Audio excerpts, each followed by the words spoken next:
Una buonasera cari telespettatori e telespettatrici. È veramente passato da poche ore l'arrivo di Santa Lucia e di fatto siamo arrivati a Spilimbergo. Inizio da questo locale pensando a Flavio Del Gallo che purtroppo non c'è più, se n'è andato a novembre del 2020.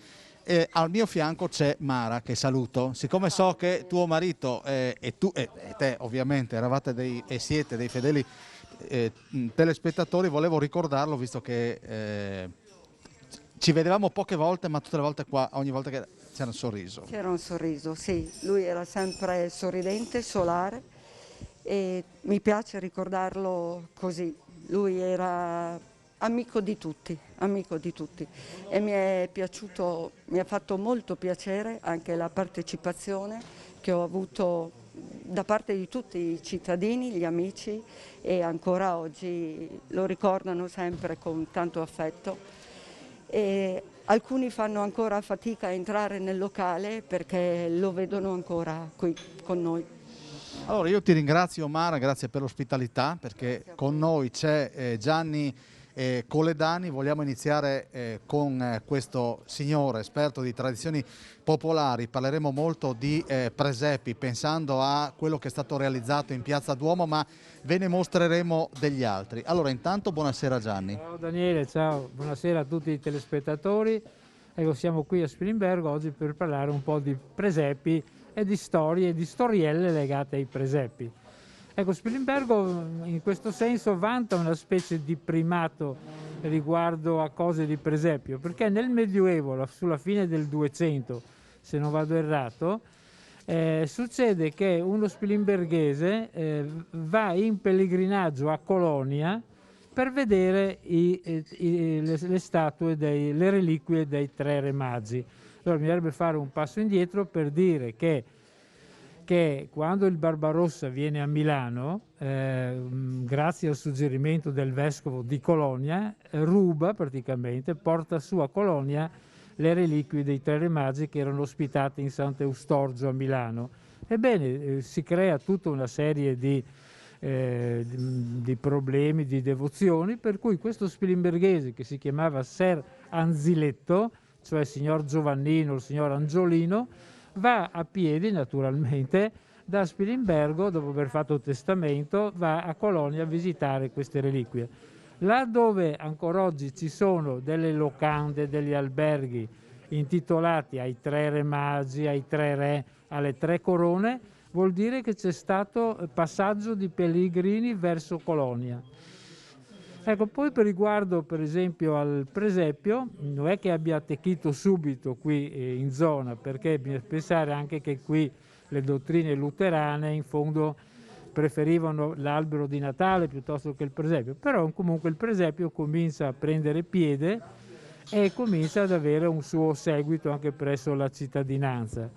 Ecco, io ho voluto portare qui una dimostrazione di come sia ecumenica la storia del presepio, che si sa inventato, fatto da San Francesco, eccetera, eccetera, eccetera, perché questo che vedete qui è diciamo, un presepio molto antico, arcaico, probabilmente dei primi del Novecento, prima Grande Guerra, e che viene addirittura dalla Cina.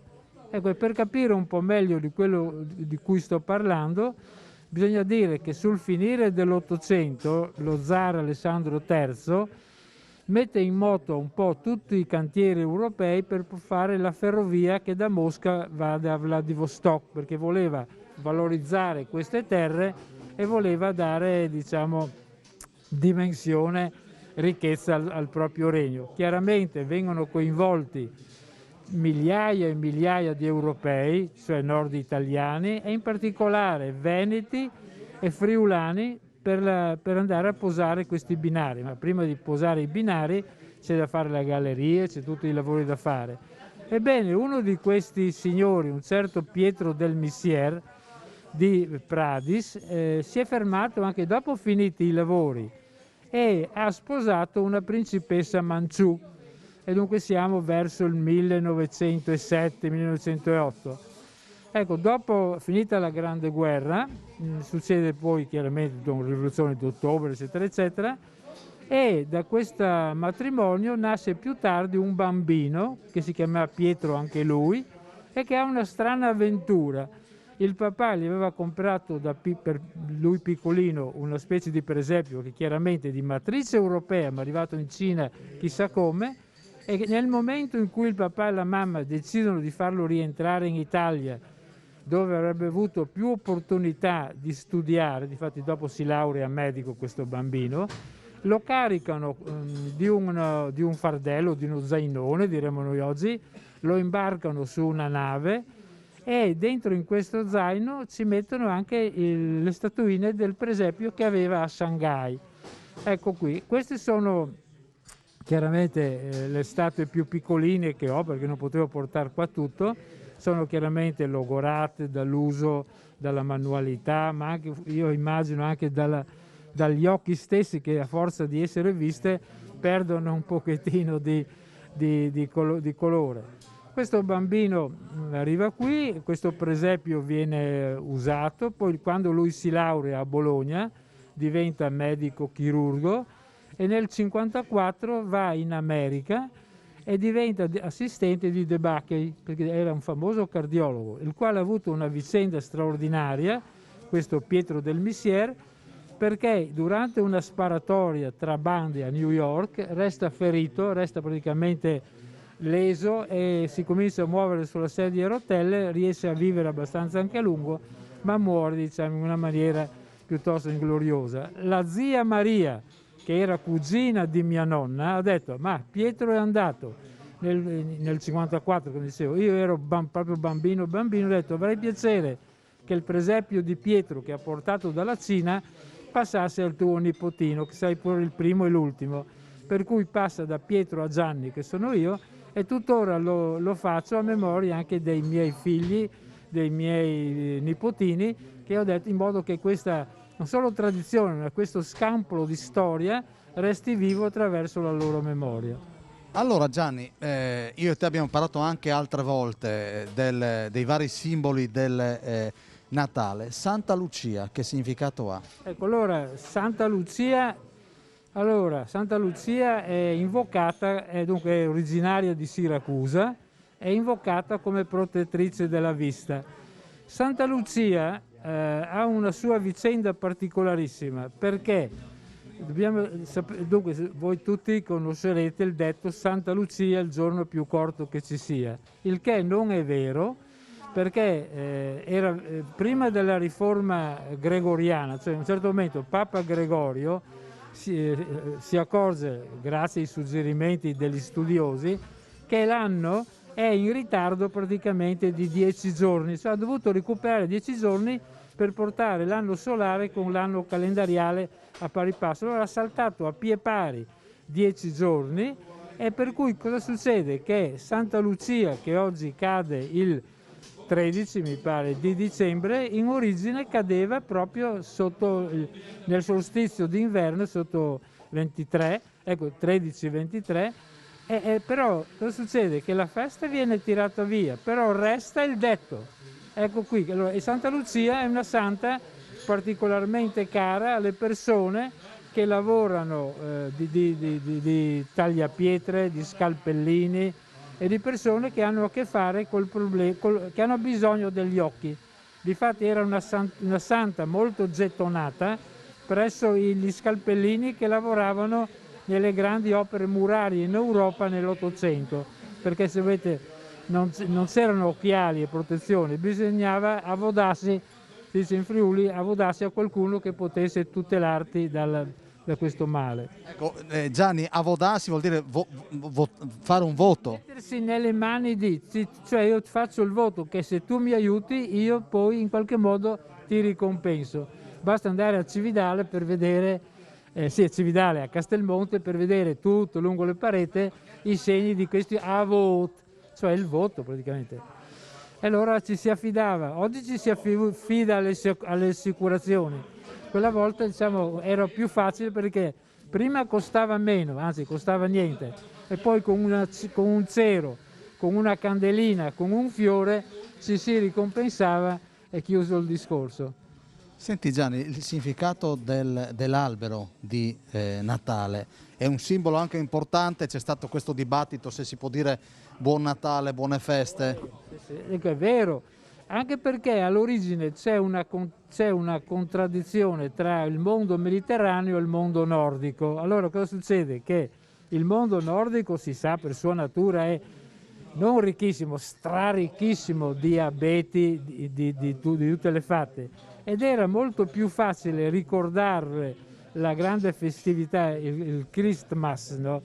E con un albero che non con queste statuine che venivano a confliggere anche con l'iconoclastia del cristianesimo delle origini, perché i telespettatori sapranno che a un certo punto un imperatore, Leone III Isaurico, abolì tutte le figure umane del cristianesimo, cosa che è rimasta peraltro nel mondo musulmano.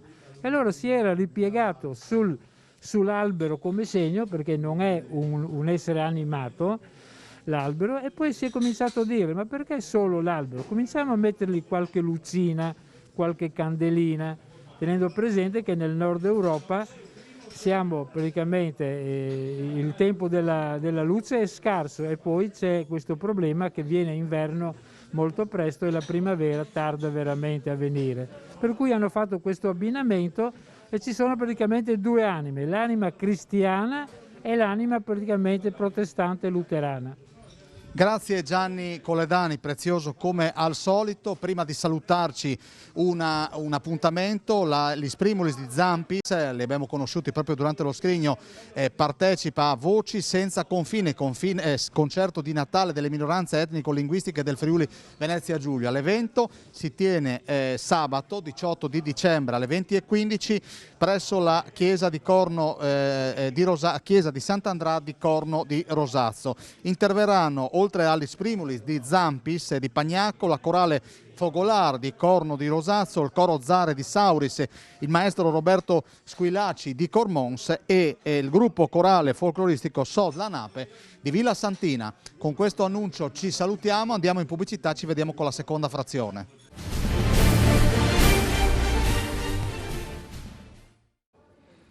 Ed eccoci con la seconda parte. Saluto il sindaco di Spilimbergo Sarcinelli. Ci faremo una passeggiata per arrivare al Duomo dove è stato allestito il presepe, ma ve ne mostreremo altri. Allora, intanto buonasera sindaco. Buonasera a tutti voi, è un piacere avervi qui a Spilimbergo, questo momento natalizio che insomma piuttosto ricco, per il quale l'amministrazione insomma ha dato un buon, ottimo contributo, nonostante il momento non sia ancora dei migliori, ma insomma siamo sul pezzo. Senta, allora io qua intorno vedo luminarie, alberi, anche dei pacchi che sono di fatto esposti in tutti i negozi della città del mosaico. È un lavoro a più mani. Sì, il lavoro è a più mani, l'amministrazione negli anni ha acquistato e continuerà a acquistare quelle che sono sostanzialmente le luminarie e gli alberi artificiali che si vedono. I commercianti hanno abbellito tutta la città, anche le parti periferiche, con questi splendidi pacchi. Le associazioni poi fanno vivere le piazze con i chioschetti tradizionali. Il trenino di Natale è un'altra attività che mettiamo in piedi ormai da anni, oltre a tante offerte diciamo così culturali e turistiche che si possono tranquillamente visionare nel sito del comune. Senta, di fatto lo ricordava lei, il momento non è ancora proprio tranquillo, però in questi casi bisogna avere coraggio e un po' di ottimismo. Sì, questo è lo spirito che ci anima.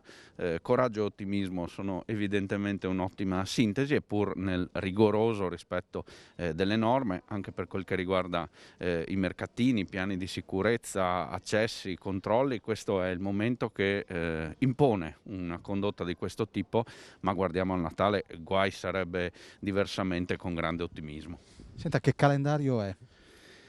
È un calendario che nelle prossime giornate vede sia i momenti culturali legati al Cinema Teatro Miotto, ai momenti culturali nelle piazze, i momenti di richiamo anche con attività per i bambini, attraverso quella sinergia tra amministrazione e enti del terzo settore. Continuiamo con questo filone che ha sempre ripagato e ripaga quotidianamente.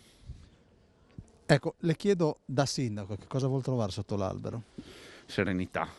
Serenità in questi 2 anni le popolazioni del nostro territorio, della nostra regione, ma dell'Italia tutta, hanno avuto poca serenità. Io auguro a me stesso, ma a tutta la comunità, di vivere lo sguardo verso il futuro con quella serenità che ci è mancata. Presepe, albero lo ha fatto a casa? Assolutamente sì, ho anche 2 bambini piccoli che nel presepe e nell'albero trovano i simboli di quello che è una grande festa, ma anche un momento di riflessione, perché le nostre radici culturali cristiane impongono di vedere il Natale non solo come un momento, diciamo così, di consumo commerciale, ma soprattutto come un momento di riflessione. Come si spiega il Natale ai bambini, visto che lei è padre? Natale ai bambini si spiega come un dono interiore. Purtroppo la difficoltà è quella di trovarci a essere, soprattutto in questi decenni, circondati o se non sommersi da doni esteriori. Se riusciamo a spiegare ai bambini la difficoltà, ma allo stesso stesso tempo la gioia della riflessione interiore, secondo me siamo sulla strada giusta. Senta, nella prima parte abbiamo dialogato con Gianni Colledani che ci ha mostrato un presepe molto antico. A lei è stato insegnato a fare il presepe quando era ancora piccino? Sì, era un momento di grande festa con la famiglia, con i genitori, con mia sorella più grande, e era uno dei primi momenti di comunione familiare e il presepe questo rappresenta. Ecco, c'è un sito presepiale che mostreremo fra poco in piazza che di fatto è un inno all'arte. Sì, l'abbiamo inaugurato domenica, il presepe di mosaico, un presepe stupendo che abbellisce la nostra già ritengo splendida Piazza Duomo e che richiama l'eccellenza spilimberghese, quella appunto del mosaico, anche rispetto al grande traguardo del prossimo anno, i 100 anni della scuola mosaicisti del Friuli. Il mosaico di Spilimbergo è arrivato in tutto il mondo praticamente. Il mosaico di Spilimbergo è arrivato in tutto il mondo attraverso i nostri migranti, i nostri artigiani, i nostri artisti e continua a girare il mondo con quel marchio di qualità che non è mutuabile. Questo lo dobbiamo dire chiaramente, la scuola e il mosaico di Spilimbergo sono un'eccellenza che non è copiabile. Di questo andiamo orgogliosi sì come comunità spilimberghese, ma direi quantomeno come regione.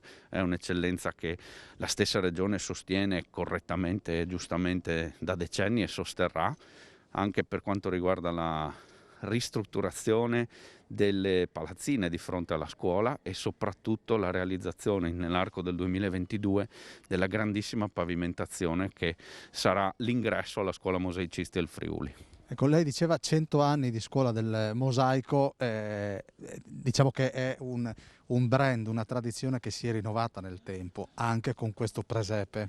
Sì, esatto, questo è lo spirito con il quale la scuola mosaicisti e il mosaico si interfacciano con la quotidianità, con il passato, con il presente e con il futuro. 100 anni fa la scuola partiva come formazione squisitamente professionale per i soggetti che appunto poi andavano in giro per il mondo a fare gli artigiani e poi anche gli artisti. Adesso abbiamo da tutto il mondo soggetti che vengono presso la scuola mosaicisti ad imparare questa splendida arte per poi rappresentare il marchio della città di nuovo in tutto il mondo. È un interscambio internazionale del quale non si può che andare orgogliosi. Senta Sindaco, volevo concludere questa intervista, abbiamo ricordato prima il titolare di un locale che un anno fa se n'è andato. Quest'anno è il primo Natale senza Renzo Francesconi.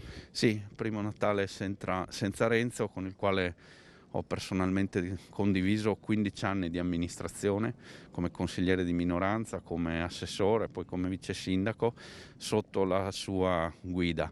Di lui oggi mi permetto di ricordare questo: la grande passione per la politica con la P maiuscola e quindi come sguardo rivolto sempre al bene comune, sacrificando tempo, ore, risorse per il bene della propria città e della propria terra. È un Natale più povero senza Renzo. Sì, sicuramente sì. La comunità ha perso un baluardo, un punto di riferimento. l'ho perso anche a titolo personale. Poi le quotidianità impongono di andare avanti e hanno imposto di andare avanti, però penso che anche il momento natalizio non possa prescindere da un suo ricordo affettuoso e commosso sicuramente, ma anche razionalmente indirizzato a sintetizzare quello che è stato il suo enorme contributo. Senta, ecco, un pensiero anche ai familiari di Francesconi. Questa è una puntata e anche le prossime saranno dedicate alle tradizioni natalizie. Sul 2022 io non le chiedo lei non ha la sfera di cristallo, che cosa si attende?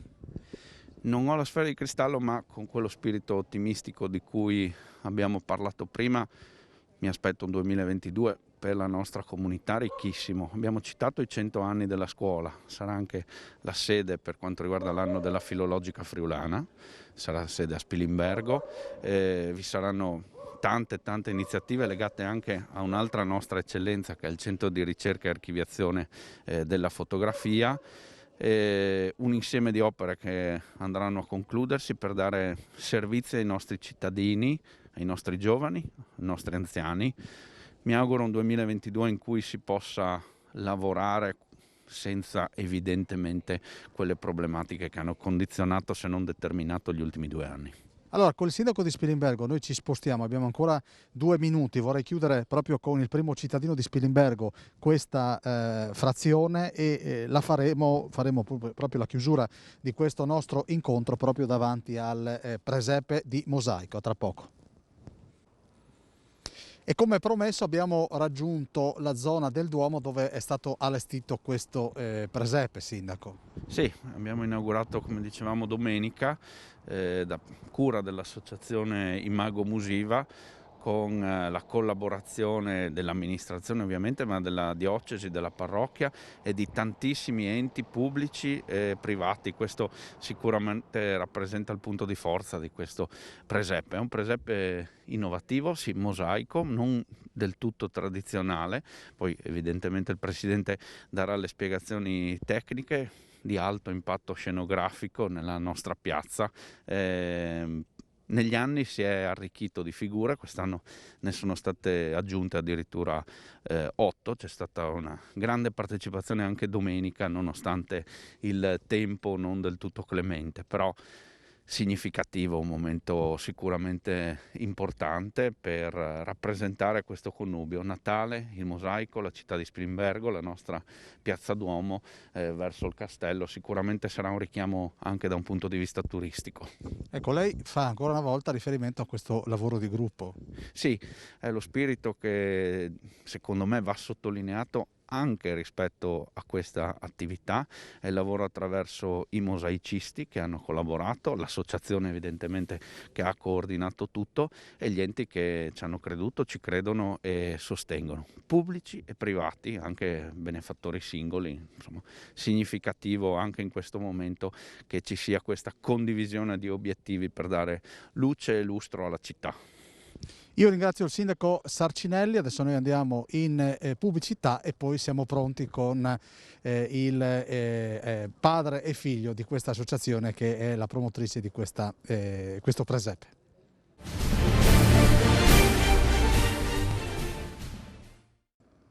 Ed eccoci con la terza parte dello scrigno che è dedicata agli allestimenti presepiali qui a Spilimbergo, città capitale del mosaico. Siamo in piazza Duomo, un'opera d'arte che di fatto guarda a altre opere d'arte, che è questo allestimento presepiale, uno dei tanti che sono stati allestiti per questo Natale 2021, il Natale della ripartenza, chiamiamolo come vogliamo. In questo momento il nostro Paolo Bassi sta riprendendo quella che è di fatto il palazzo che ospita anche la sede della locale Proloco, ma ci sono altri simboli non direttamente collegati al Natale. C'è ovviamente quell'albero che ci dice che Natale si sta avvicinando a grandi passi, ma alle nostre spalle c'è il Duomo, e quello lo troviamo da secoli, e c'è un allestimento che ci spiegherà il signor Alessandro Serena, che è presidente, così lo diciamo bene, bene, di che associazione? L'associazione Cultura Imago Musiva, che si occupa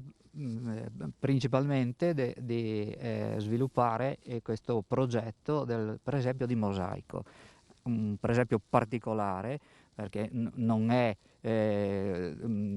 comune nella tradizione popolare, ma lavora per temi e presenta gruppi di figure tematiche e ha un duplice intento, quello di collegare il mosaico all'arte sacra, all'arte per la religione, quello di creare lavoro, creare giro turistico e quindi buona economia anche per la città. Città del mosaico, una cosa della città per la città, qualcosa che può essere raccontato nel mondo perché è un unicum e presenta vuole presentare il migliore mosaico che si possa realizzare, dando lavoro. Qui hanno già lavorato 20 mosaicisti, altri sono pronti a proseguire, a intervenire per partecipare a una cosa identitaria di questo territorio, di questa comunità, e abbiamo dato lavoro anche a una decina di giovani mosaicisti appena usciti dalla scuola mosaicisti del Friuli, che però per la caratteristica propria del mercato del mosaico, che non consente una produzione continua, diciamo industriale, ma è un qualcosa che è episodico spesso, no? a progetti mirati, per cui i giovani fanno fatica a trovare impiego e lavoro, e questa è stata una grossa occasione per avviarli a entrare anche nel mercato, a farsi conoscere e a fare un'esperienza lavorativa importante che possa mettere a frutto tutta la loro cultura scolastica. Possiamo spiegare come sono state realizzate queste statue? Allora, tecnicamente queste sono un fronte retro, che è già una cosa innovativa, e sono pannelli di alveolare di alluminio impostati su una doppia lama di acciaio con un basamento di acciaio in modo che possano stare su autonomamente, e rivestite in mosaico da ambo i lati con le stuccature sui bordi. È un mosaico che si fa scultura, perde la caratteristica puramente decorativa, che è quella che siamo abituati a pensarlo, rivestimenti pavimentali o rivestimenti parietali, no? o non so, le cupole delle chiese, ecco, o quadretti che si appendono, ma diventa si fa scultura, cioè sono opere che sono pensate così, proprio da poter essere guardate da tutte le parti, e sono opere che assolutamente vivono di luce. L'altra cosa assolutamente innovativa, che questa è un'esperienza proprio mia e di mio figlio, è il mosaico trasparente, le ali degli arcangeli, le aureole che vivono in modo meraviglioso degli effetti luminosi di rifrazione, riflessione, e questa è un'esperienza che viene fuori da anni di prove sui materiali, sui collanti, ecco. Senta, la scelta di posizionarlo proprio qua non è casuale. Non è casuale, ma insomma abbiamo vissuto ancora da ragazzi questa piazza, già nel 1970 con gli scout avevo realizzato un presepio a figure a grandezza naturale, ma era di compensato, insomma, con solo un colore che determinava le linee, insomma. E quindi ci sono i giovani, mio figlio e i suoi amici, che hanno pensato che sarebbe stato compito mio realizzare, studiare un presepio, per cui io sono stato l'autore di tutti i bozzetti, avvalendomi anche di collaborazione di una biblista che insegna a New York alla Fordham University. Ho studiato i gruppi tematici da presentare. Non è usuale in un presepio tradizionale presentare le tre virtù teologali o gli arcangeli, no? Ecco, però per esempio gli arcangeli contro la pandemia, insomma c'è qualcosa che dà anche speranza, no? Abbiamo pensato anche a questo, no? Ecco. Senta, Serena, che messaggio avete voluto lanciare con questa installazione? Beh, un messaggio assolutamente positivo di fiducia nel futuro e nelle possibilità di muovere vita nuova, economia e pensiero e anche cultura religiosa, perché siamo convinti che la bellezza, non è che la bellezza salverà il mondo, è il mondo che si salverà tramite la bellezza, perché capire una cosa che il mosaico in questo è speciale, cioè consente di partecipare della bellezza, insomma, in questo senso chi guarda entra un po' nel presepio, si fa partecipe del presepio, ecco, perché coglie la bellezza, e qui riscontriamo ogni giorno un apprezzamento unanime. È anche per questo che siamo riusciti anche a coinvolgere una rete di collaborazioni, cioè, insomma 20 mosaicisti, 18 aziende che hanno collaborato, la regione ci ha concesso l'art bonus, no? Ha promosso. Piano piano tutti apprezzano e capiscono che è un progetto importante e per una cosa che è unica al mondo, assolutamente. Ecco, e poi andremo da suo figlio. La mostra è visitabile sino a quando? Fino al 31 gennaio noi teniamo qui. Ogni anno, dai primi di dicembre fino al 31 gennaio, il presepio sarà sempre qui. Fuori da questo tempo potremo prestare, portare in giro, mostrare magari non tutte, alcune figure, non so, al Museo Diocesano, ma anche alle Terme di Bibione, per dire, perché è una cosa che può far bene all'anima, allo spirito, ecco, al mondo, ecco. Ecco, quindi sarà una mostra che probabilmente diventerà itinerante. Suo figlio si chiama? Michelangelo. Allora, Michelangelo, vieni un attimo. Ti vedo con uno strumento che serve proprio per immortalare. So che in questi giorni questo lavoro l'hai fatto a lungo. Sì, ieri mattina sono venuto qua in piazza già dalle 8 di mattina e fino alle 5 di sera ho osservato con attenzione tutte le figure, i giochi di luce, dalla mattina, dall'alba al tramonto, per poter catturare i momenti migliori che poi con un semplice strumento che in realtà è un video, è uno stabilizzatore per uno smartphone, per produrre appunto delle clip video che verranno montate per realizzare il nuovo video del presepio di Mosaico 2021. In 2-3 minuti condenseremo tutto quello che è stato il lavoro sia della realizzazione del mosaico su rete sia dell'installazione e quindi quella che può essere la resa. Abbiamo l'accordo con l'Ente Friuli nel mondo e con le fasce pordenonesi nel mondo affinché loro possano diffondere a tutti i friulani che ci sono nel mondo questo contenuto e farli sentire ancora più partecipi delle loro radici. Ecco, lo chiedevo a tuo padre prima, guardando a questo presepe, che messaggio arriva? Il messaggio che ci possono essere ancora idee che si possono realizzare. Il mosaico è un'arte millenaria, antica, c'è da generazioni e generazioni, e così sarà forse anche per queste figure che tra qualche centinaio di anni magari non saranno tutte insieme, ma saranno, chissà, nei musei più importanti del mondo. Il messaggio è quello che si può ancora realizzare qualcosa di innovativo, di nuovo, di efficace, di piacevole, di bello. I due pilastri di questo presepio, lo ha già detto mio padre, sono il mosaico fronte retro e il gioco con i materiali trasparenti. Queste sono le due cose che riscontriamo colpiscono di più le persone e i visitatori, che restano ammaliati e parlano di raccontarlo a tutte le persone che conoscono, e questo penso che sia anche una grande gioia per noi.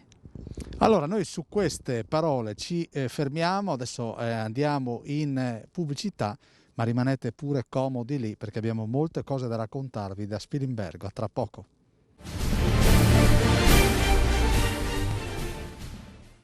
Allora, quarta parte dello scrigno, vorrei inaugurarla e ve la lancio qui da Piazza Duomo, una clip con delle immagini che il figlio di Alessandro Serena ci ha fatto arrivare con questi giochi di luce, insomma questa installazione che viene continuamente durante il giorno baciata dal sole, durante la notte baciata dalla luna quando si fa vedere.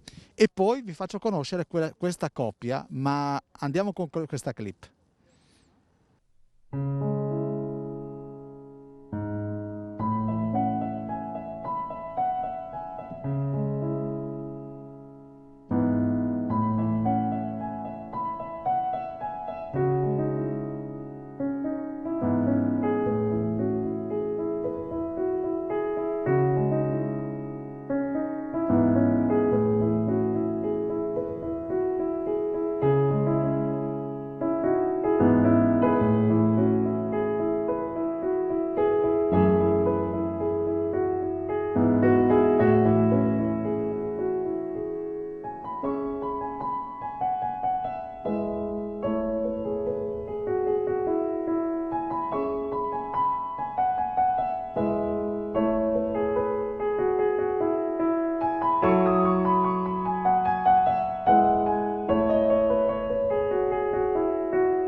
Claudia e Luigino, eccoci qui al rientro dopo questa soave clip che parla dell'installazione del presepe qui a 2 passi dal Duomo di Spilimbergo. Claudia e Luigino io li ho notati prima della pubblicità così per mano e mi sono permesso di chiedere: siete marito e moglie, compagni? E la signora mi ha risposto: 46 anni di matrimonio, dal 75, 6 settembre 75. da dove arrivate? Abitiamo a Ruda. E voi siete qui appositamente per il presepe? Sì. Come ha saputo? E un'amica mi ha detto: guarda, ero a vedere, è bellissimo, ci sono delle statue in grandezza più che naturale. E ho detto: beh, approfittiamo che oggi è una bella giornata, andiamo a vedere. Senta Claudia, intanto le chiedo complimenti per gli abbinamenti. Lei gira sempre, cioè non le manca niente veramente. Sono una patita del viola e colori analoghi. Ecco, e per mano dopo 46 anni ci può spiegare come si fa e perché? Non lo so, non lo so. Se si riesce a sopravvivere a un matrimonio dopo 46 anni ci si dà una mano. Mi presenta suo marito, si chiama? Mio marito è Luigino. E dove vi siete conosciuti? A Gradisca. Lui era militare e io abitavo lì. Sono figlia di militare e abitavo lì. Luigino, ma e il Natale con la sua amata come lo passerà? Credo molto bene. Probabilmente andremo, condizioni permettendo, fuori a pranzo. Spero che sia un Natale di serenità, di pace e di tranquillità. Un Natale che porti appunto serenità a tutto il mondo perché ne ha bisogno in questo momento così particolare. Senta, quanti Natali avete fatto assieme? Tutti? Tutti praticamente. Insomma. Ha detto insomma la signora. Insomma, perché quando lui era di servizio fuori all'estero, no. Non è che poteva, in videoconferenza forse, Neanche. neanche quella. E quindi, ma il Natale che ricorda più volentieri quali sono? Tutti i Natali, perché tutti quelli che ho trascorso assieme a mia moglie sono stati bellissimi. L'albero lo fate assieme? Li abbiamo fatti assieme, di alberi ne facciamo più di 1, 2, 3, 4, almeno 3 sicuramente. E la statua che la emoziona di più del presepe sarà sicuramente Gesù Bambino. Gesù Bambino sì, ma quello che mi emoziona in particolare è la Madonna, la mamma del Bambino Gesù. Di mamma ce n'è una sola, eh? Di mamma ce n'è una sola. E sotto l'albero, l'ho chiesto prima al sindaco e altre persone che ho incontrato, che cosa vuol trovare Luigino?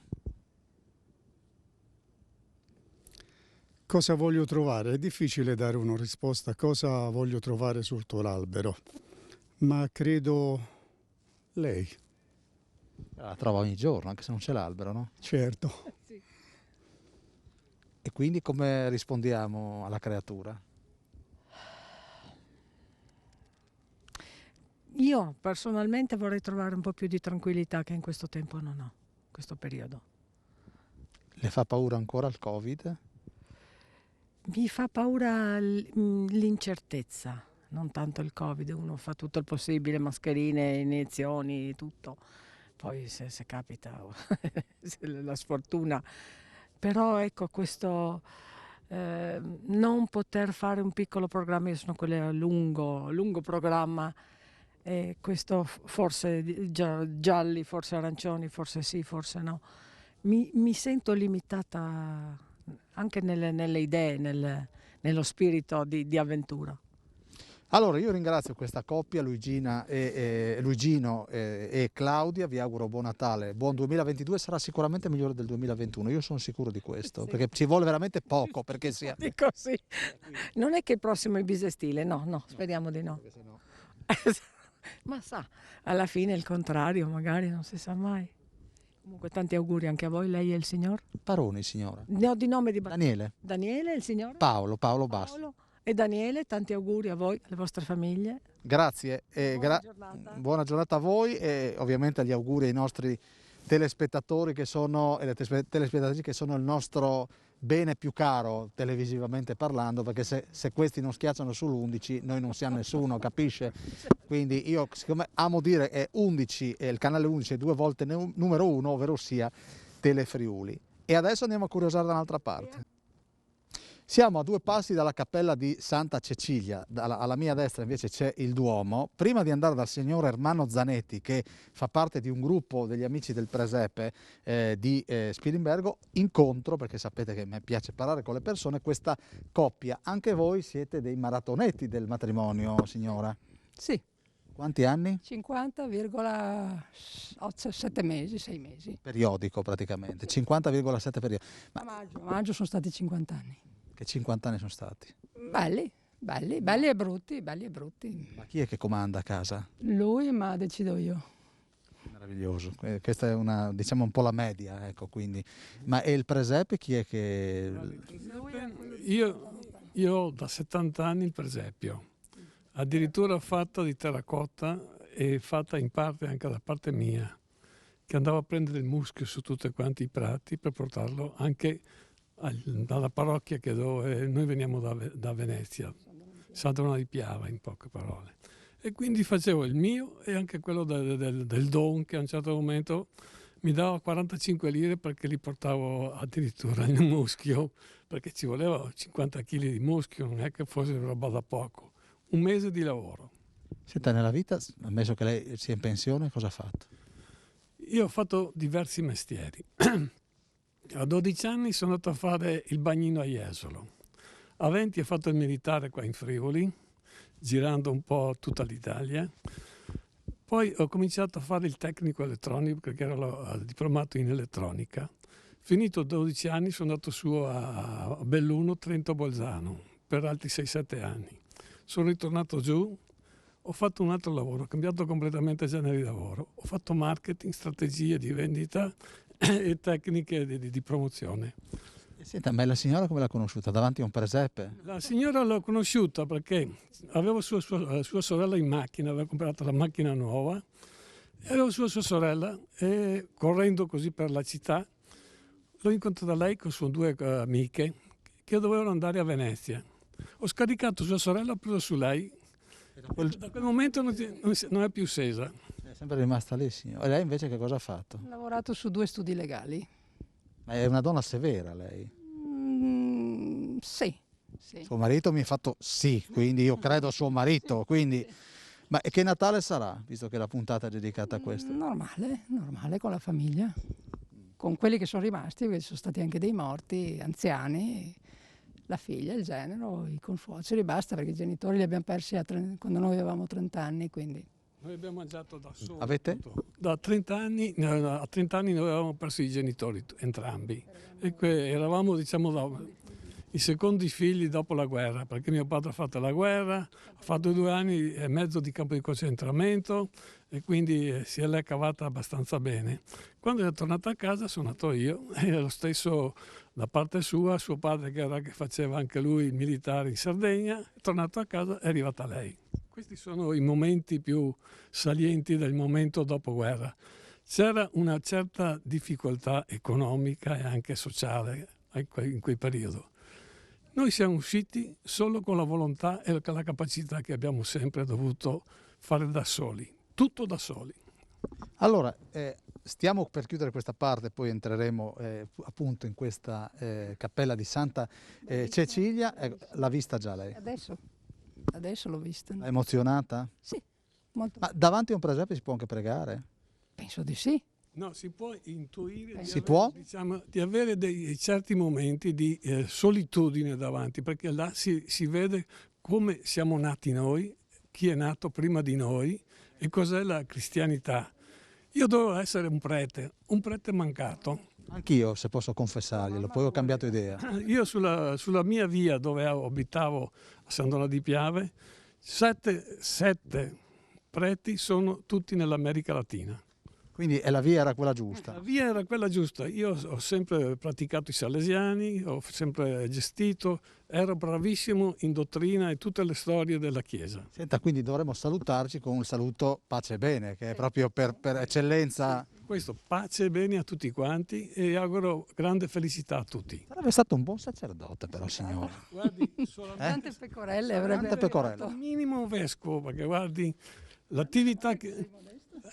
ma l'attività che ho fatto dopo di lavoro, sono arrivato ai massimi vertici di un'azienda. Vedo un problema, lui trova la soluzione, quindi è bravo. Perché si sta... che voi tante idee lui. Ha sempre tante idee. Guardi che ho trovato delle soluzioni, ma non solo qua in Italia, anche all'estero, nei paesi arabi, in Russia. Quindi non è che sia stato fermo qua, proprio in Italia, a giocare con le cose perché mi dicevano tu sei bravo. Io non voglio il bravo, voglio la capacità di una persona. Grazie e buon Natale. Vi saluto. Grazie e buon Natale, signora. È sempre il martedì alle 21. Allora, io vado a questo signore. Nel frattempo, parlando con questo prete mancato, mi sono dimenticato il suo nome e il suo cognome. Zanetti Ermanno. Venga da questa parte che sennò siamo in controluce. Sono Zanetti Ermanno, faccio parte degli Amici del Presepio qui di Spilimbergo. Siamo in circa 10 persone che offriamo il nostro tempo libero per costruire il presepio, che è, diciamo, la nostra passione, ecco. E lo facciamo ogni anno qui in questa cappella, no? Partendo con il soggetto per la realizzazione di questo presepio come si dice, lo prendiamo assieme, tutti assieme con il parroco, che è il paron di Chiase qui, e quindi poi sviluppiamo questo progetto ed eccoci qua. Il parroco si chiama? Don Giorgio. Allora, salutiamo Don Giorgio. Noi adesso andiamo in pubblicità e così abbiamo il tempo tecnico, veramente 2 minutini, e noi ci ritroveremo dentro questa cappella di Santa Cecilia.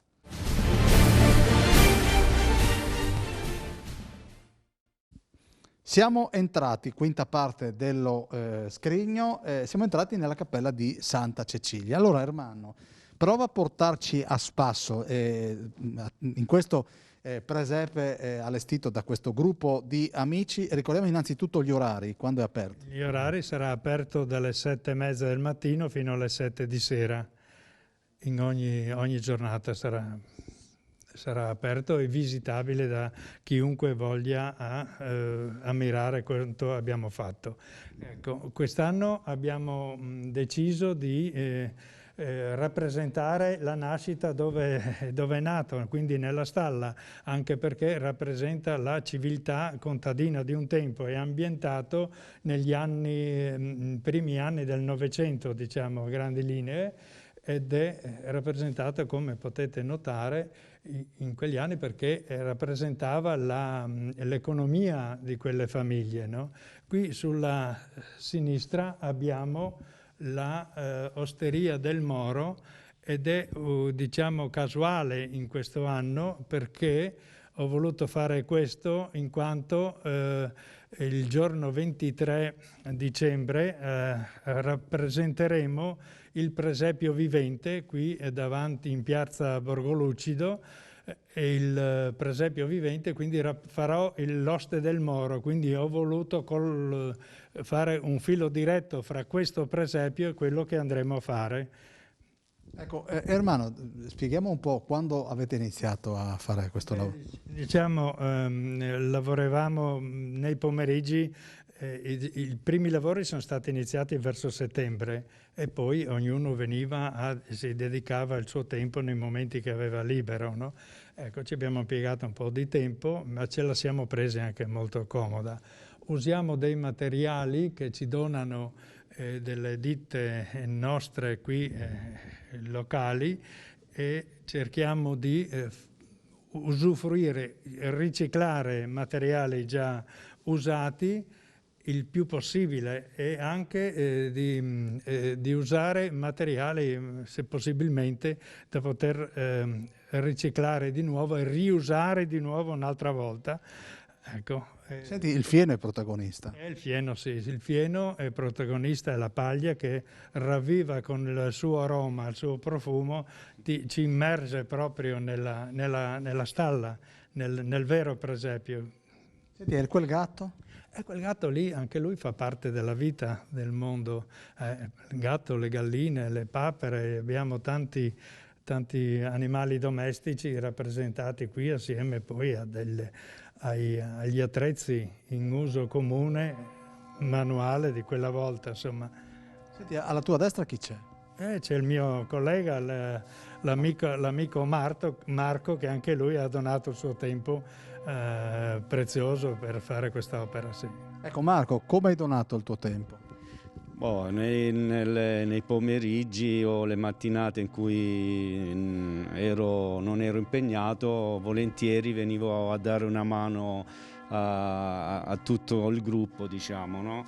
Soprattutto Ermanno qui, che è lui il mentore di tutto, perché è lui che ha la fisionomia, quello che ci guida, diciamo, no? nella realizzare, perché diciamo che ha una visione veramente ottimale di come realizzare la dimensione e anche la quantità, e come dividere, insomma, i vari personaggi, no? Allora, io ringrazio questi due amici, mi permetto di avvicinarmi a questa mamma che è entrata con questo piccolo, quindi ritengo sia suo figlio. Non è suo figlio, è un bambino che io tengo.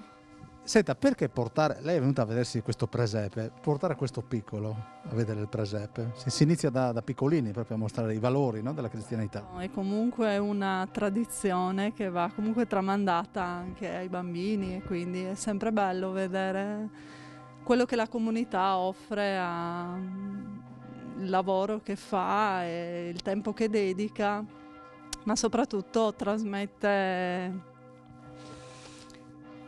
Senta, il suo sguardo su che statua è andato? Beh, sicuramente su Maria e Giuseppe, che attendono la venuta di questo bambinello che ogni anno porta gioia e serenità, ed è come una nascita che ricordiamo dei propri figli, un evento e un evento straordinario che comunque completa il significato della famiglia, ecco. Allora, grazie e buon Natale. Grazie anche a voi, altrettanto. Allora, ringraziamo questa signora che ho preso così all'improvviso, ma mi piace far così perché sennò non siamo neanche più spontanei. Noi adesso dalla Cappella di Santa Cecilia ci spostiamo e andiamo a visitare un'altra mostra. C'è già Alvise Rampini che ci aspetta. La bellezza è come un violino di Stradivari, non basta averlo, devi imparare a suonarlo. Lo scrive Ferdinando Scianna. Siamo a Palazzo Taddea, che è sede anche del CRAF, sono con il direttore Alvise Rampini. Buonasera direttore. Buonasera a tutti. Allora, Le chiedo, anzi ci conosciamo, quindi mi autorizzi a darti del tu? Ci mancherebbe. Ecco, allora direttore, dovresti spiegarmi intanto chi è Ferdinando Scianna? Ferdinando Scianna è un grandissimo fotografo siciliano, è nato a Bagheria. Si è trasferito poi a Milano, poi in Francia, poi è ritornato a Milano. È uno di quei fotografi che ha fatto la storia della fotografia degli ultimi 60-70 anni, diciamo. È una storia della fotografia anche molto ampia, perché si è occupato di tutto, si è occupato di moda, si è occupato di ritrarre la storia del periodo e ha fatto tantissime fotografie all'interno dell'Italia, ma ne ha fatte anche tantissime all'estero, quindi ha proprio dato un'immagine della storia della fotografia. Ecco, il nostro Paolo sta andando a curiosare con la nostra telecamera. Parliamo di, il tema è natalizio, Natale è bellezza, la bellezza è Natale. Certo, la bellezza è Natale e qui abbiamo un fotografo ovviamente vivente, ha fatto una selezione sua come maestro delle foto che intende lui come bellezza e sono delle foto che spaziano dai paesaggi ai ritratti, a tantissime tematiche diverse della vita, come ha detto lui anche 3 zucchine piegate all'interno di una seggiola possono esprimere bellezza. La bellezza è sicuramente soggettiva sotto questo punto di vista. Ricordiamo che Scianna è un fotografo, è stato il primo a entrare all'agenzia Magnum di Henri Cartier-Bresson, no? Quindi è un fotografo sicuramente importante, molto molto importante. Quindi ha dato un suo tema della bellezza e penso che la frase che hai letto prima, che è inutile avere uno Stradivari se non si sa suonare, può essere interpretato in tutto il mondo, nel mondo della fotografia, nel mondo della letteratura, in qualunque professione. La professionalità è una cosa seria e diciamo che Scianna l'ha applicata anche nel migliore dei modi. Ricordiamo che questa è una mostra che rimane aperta fino il 9 di gennaio 2022. Che significato ha per te il Natale? Beh, il Natale insomma, è un momento di famiglia sicuramente, è un momento di fratellanza, è un momento per vedere gli amici, anche quelli che non si vedono da tanto tempo, quindi è un momento anche di solidarietà, sicuramente lo sottolineiamo anche 2 volte, penso che sia soprattutto un momento di solidarietà. Senti, in periodo di pandemia le fotografie ci hanno aiutato a non rimanere più tanto soli, no? Certo, sicuramente. Poi è stato un momento anche di grande sperimentazione per i fotografi. Nel momento di pandemia si sono sviluppati tantissimi progetti anche di fotografi, un po' come succedeva anche nei tempi passati con Brisighelli e Pignata, quando pattugliavano tutto il Friuli e ritraevano delle foto del Friuli partendo dalla A di Aiello alla Z di Zuglio, oppure dai monti al mare.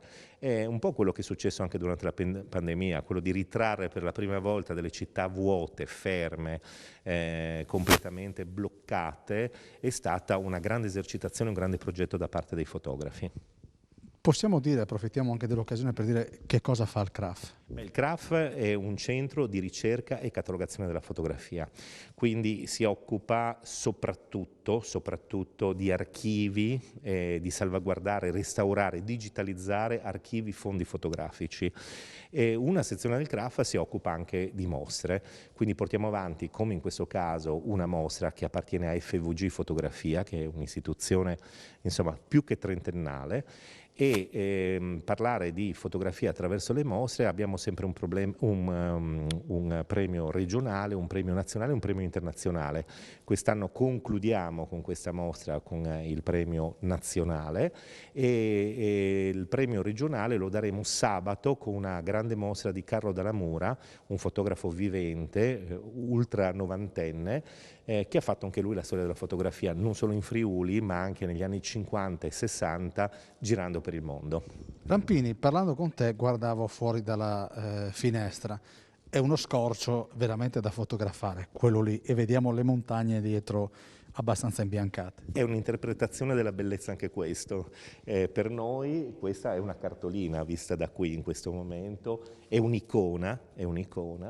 Quindi abbiamo le montagne nevate, un bellissimo palazzo, siamo a Spilimbergo, abbiamo la montagna vicina, la pianura, il tagliamento, abbiamo veramente tutto, ma veramente tutto, anche questo può essere una nostra interpretazione della bellezza. Senti, la pandemia ci ha insegnato anche forzatamente, ma le regole bisogna come rispettarle, che abbiamo delle cose che cioè, possiamo godere di qualcosa senza fare tanti chilometri. Esatto, no, il Friuli insomma in questo lo sappiamo, abbiamo in uno spazio di un'ora uno può transitare dal mare alla montagna e viceversa e poi abbiamo una ricchezza spesso non conosciuta dei piccoli comuni, comuni che sono estremamente ricchi di storia dell'arte, lo vediamo qui a Spilimbergo ma lo possiamo vedere anche nei comuni vicino a Udine, vicino a Pordenone, tutti hanno una grandissima ricchezza di arte, di storia dell'arte e mettiamoci pure anche di storia e fotografia perché qui in Friuli in campo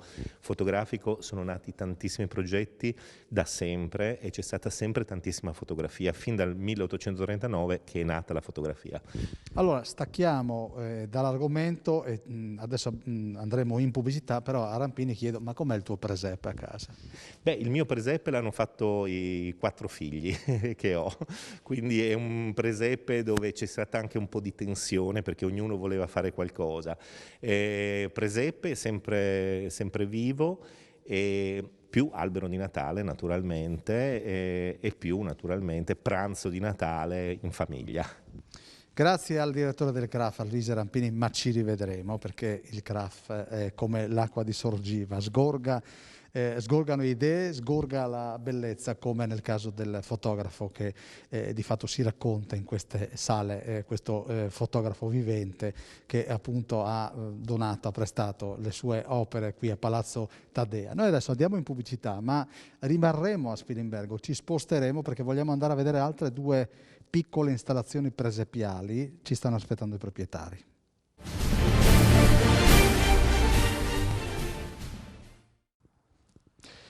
Sesta parte dello scrigno, ci siamo spostati dal centro di Spilimbergo, siamo venuti un po' in periferia e rincontriamo Ermanno Zanetti che ci ha parlato dell'allestimento presepiale nella Cappella di Santa Cecilia che è visitabile praticamente tutti i giorni dalle 7 del mattino, 7:30 sino alle 7 della sera e siamo venuti a casa di Ermanno Zanetti. Questo è un allestimento che fa parte del Giro Presepi Friuli, Venezia e Giulia, quindi è un presepe che può essere visitabile ma si vede anche dalla strada. Allora Zanetti, tra l'altro lei ha un passato da dipendente della Danieli dove ha lavorato per un bel po' di anni, adesso di fatto ha voluto rappresentare quella che è una sua passione in questo presepe. Sì, è la mia passione richiamando le mie origini che sono di Falegname, insomma. Ecco, ho voluto costruire questo presepio in abete lamellare avvalendomi dell'aiuto di un mio carissimo amico Plinio Missana che mi ha aiutato a disegnare le forme di questi personaggi in modo molto armonico. Poi io li ho ritagliati e ho con il pirografo marcato i segni delle forme di questo presepio e così ho voluto fare questo qui perché proprio lo sentivo la voglia di fare un'opera del genere ed è riuscita. La gente che lo guarda dice che piace e quindi mi inorgoglisce ulteriormente. Ecco Ermanno, possiamo spiegare allora i materiali e poi come è stato impostato il lavoro? Sì, è legno lamellare proprio, no? Ho unito le assi da 2 centimetri, piallate, unite e poi disegnato sopra con così a matita, gomma e matita e il mio amico Plinio mi ha aiutato perché lui è bravo, è un pittore, disegnatore di figure sacre, così mi ha dato la possibilità di far vedere a tutti quest'opera. Ermanno, hai detto che il presepe allestito nella Cappella di Santa Cecilia avete iniziato a allestirlo, a realizzarlo a settembre. Sì. Qui invece il lavoro è iniziato quando? Qui in un mese e mezzo sono riuscito a farlo e nei ritagli di tempo ho dedicato perché la maggior parte di quest'opera ho potuto farla in garage, quindi in qualsiasi momento della giornata era buono per andare avanti con il lavoro. Ecco, anche in questo caso c'è un messaggio che vuoi lanciare tramite questo presepe? Il messaggio è di conservare l'unità della famiglia e di augurare a tutti un buon Natale nell'unione di tutti quanti. E questa qui è la cosa più bella che mi sento di dire. Senti, presepe in esterno e all'interno? All'interno lo allestiranno i miei nipoti, il nipote più piccolo che è appassionato di questo, quello più grande un po' meno, ci tengono più ad altre cose, ma quello più piccolo lo allestirà con le statuine che abbiamo in dotazione in casa e quindi nei prossimi giorni, quando avrà il tempo utile, riusciremo a fare anche quello interno alla casa. Adesso ci spostiamo, siamo distanti veramente poche centinaia di metri, andiamo da Romeo Morassutti, c'è un altro presepe da visitare. Ecco, ci siamo spostati, siamo a casa di Romeo Morassutti e della moglie Gianfranca, siamo sempre a Spilimbergo e qui è stato allestito qualcosa di unico. Il presepe in questa abitazione, all'esterno di questa abitazione, si fa da circa dai primi anni quindi 2001-2002. Allora, io vi chiedo quest'anno che cosa avete voluto comunicare? Allora, ogni anno comunichiamo. Abbiamo il mondo, perché c'è il Polo Nord, gli indiani, cinesi, i russi, gli africani, qui abbiamo gli arabi e poi questo qui sarebbe il presepio nostro di una volta che rappresenta e abbiamo voluto rappresentare il mondo nel presepio. Il mondo nel presepio. Signora, ma questo è un mondo che, vedi la pandemia, è un po' in guerra totale, no? Beh sì, però noi cerchiamo di tenere la pace, non la guerra, capisce? Quanto c'è di suo in questo presepe? Tutto, perché fatto tutto noi. Io le costruisco, lui dipinge. A che materiale usate? Polistirolo e sono bottiglie di plastica praticamente, quelle le bottiglie dell'acqua. Rivestite? Rivestite? Sono le sporte di una volta, sa? E poi c'è qualche pezzo di ombrello che è vecchio che tiriamo, è tutta cosa che recuperiamo, non è stato niente di comperato. Senta, e come le avete fissate a terra? Ci sarà anche il vento, no? Vede, per esempio le bottiglie hanno della sabbia dentro, poi abbiamo fatto un buco, io pianto un ferro che si vede anche sulle bestie, infiliamo lì e la sabbia tiene duro e non cadono. Senta, ma animali veri non avete? Cani, gatti? No, perché forse metti addio presepio. Addio presepio. Senta, ma e perché? Lei mi ha spiegato il motivo per il quale da 20 anni fate questa roba. È un lavoro abbastanza importante. Sì, perché abbiamo cominciato con poco, poi ogni anno aggiungiamo sempre qualcosa.